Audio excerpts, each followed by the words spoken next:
Good morning, welcome back to my channel. তো আমি বর্ণালী শুরু করছি একটি নতুন ব্লগ কোচবিহারের ছোট্ট একটি গ্রাম থেকে।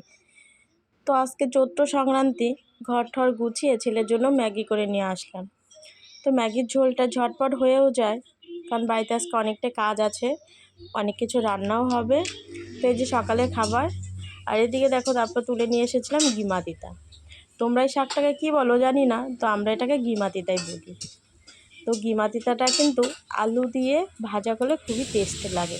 তারপরে দেখো সাজনা, এটা দিয়ে কিন্তু খেসারির ডাল দিয়ে রান্না করা হবে। তো ডালটা জল দিয়ে ভিজিয়ে রাখো। আর চৈত্র সংক্রান্তি মানে কিন্তু আজকে অনেক রকমের তিতা খেতে হয়, যে যত রকমের তিতা খেতে পারে। তো তারপরে দেখো পরের দিনে কিন্তু পয়লা বৈশাখ, সবাই নতুন জামা কাপড় পরে দারুণ কিন্তু আনন্দ। ছোটোবেলায় আনন্দটা যতটা উপভোগ করেছি, বড় হয়ে সেটা হয়তো আসে না। কিন্তু ছেলে যেহেতু আছে আমার, ও কিন্তু ভীষণই খুশি। আর এদিকে দেখো ওকে খাবার দিয়ে দিব, কারণ এখন অনেকটাই বেলা হয়ে গেছে, 11:30টার মতো বাজে। তো ওকে তো একটু একটু তিতা দিতে হবে। আর এদিকে দেখো ঢেকিয়া শাক, পাট পাতা ভাজা, তিতা করলা ভাজা, এগুলো দিয়ে ওকে খেতে দিব। তো আজকে কিন্তু চড়কের মেলা, বিভিন্ন জায়গায় কিন্তু আজকে চড়ক ঘোরানো হবে। তো আমি বিয়ের পরে এসে এখানে কোনোদিন চড়কের মেলাতে যাইনি, আর কোথায় হয় সেটাও জানি না। তো বাড়িতে শুনি এখান থেকে নাকি অনেকটাই দূরে হয়। তো বাবার বাড়িতে যেহেতু কাছে হতো, ওখানে যাওয়া হতো। তো ছেলে প্রতিবারই বায়না করে নিয়ে যাওয়ার জন্য। তো এবারও হবে না, যেহেতু 19 তারিখ থেকে ভোট আমাদের এদিকে। তো কি করে আর যাব বলো, 2 দিন বাকি আছে। তো এবারও আর যাওয়া হলো না।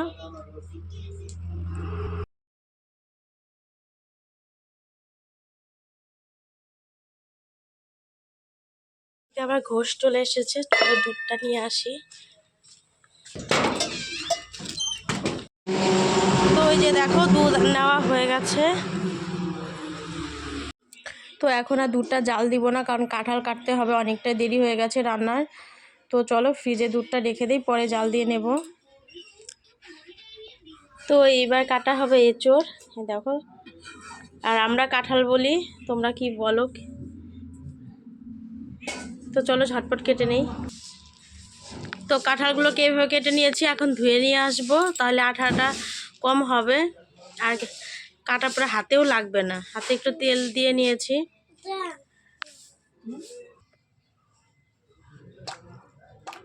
তো এই দেখো এইভাবে ছোট ছোট করে ডুমডুম করে কেটে নিচ্ছি।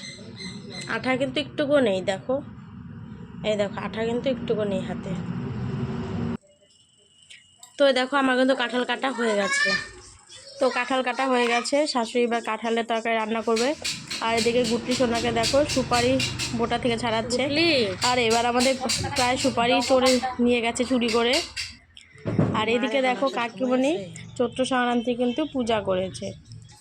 তো আমাদের শাশুড়ি মা করেন, আমি দেখিনি বিয়ের পরে থেকে করতে। তো কাকিমণিকেই দেখি প্রতিবার পুজো করতে।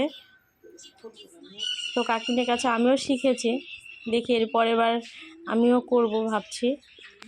তো কাকিমাকে সেটাই বললাম এবার, যে আমাকে এরপর এবার দেখিয়ে দিই, আমি নিজেও করতে পারবো।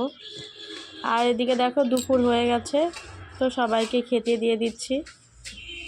তো এই যে দেখো কাঁঠালের তরকারি খেসারির ডাল দিয়ে, ওইটা আমাদের আবার আমও দিয়ে দিয়েছে, আমের আর টক করা হয়নি আমাদের। আর এদিকে সাজনা চচ্চড়ি। তো বাড়িতে সবার খাওয়া হয়ে গেছে। তো এবার আমি দেখো পঞ্চব্যঞ্জন সাজিয়ে বসেছি বাড়ির বউ হয়ে। সচরাচর কিন্তু এটা অনেকেরই হয় না খাওয়া। তো আমাকে শাশুড়ি মা দেখো কি সুন্দরভাবে সাজিয়ে দিয়েছে। তো চলো এই যে কী রান্না হয়েছে দেখো। আর এই যে এখন ভাত খাবো। তো ভিডিওটা এখানেই শেষ করছি। সবাই ভালো থেকো, সুস্থ থেকো। নেক্সট আরেকটি ব্লগে তোমাদের সাথে দেখা হচ্ছে।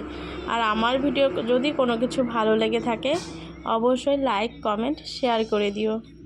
আর আমিও তোমাদের পাশে আছি, আর আমার পাশে অবশ্যই সবাই থেকো।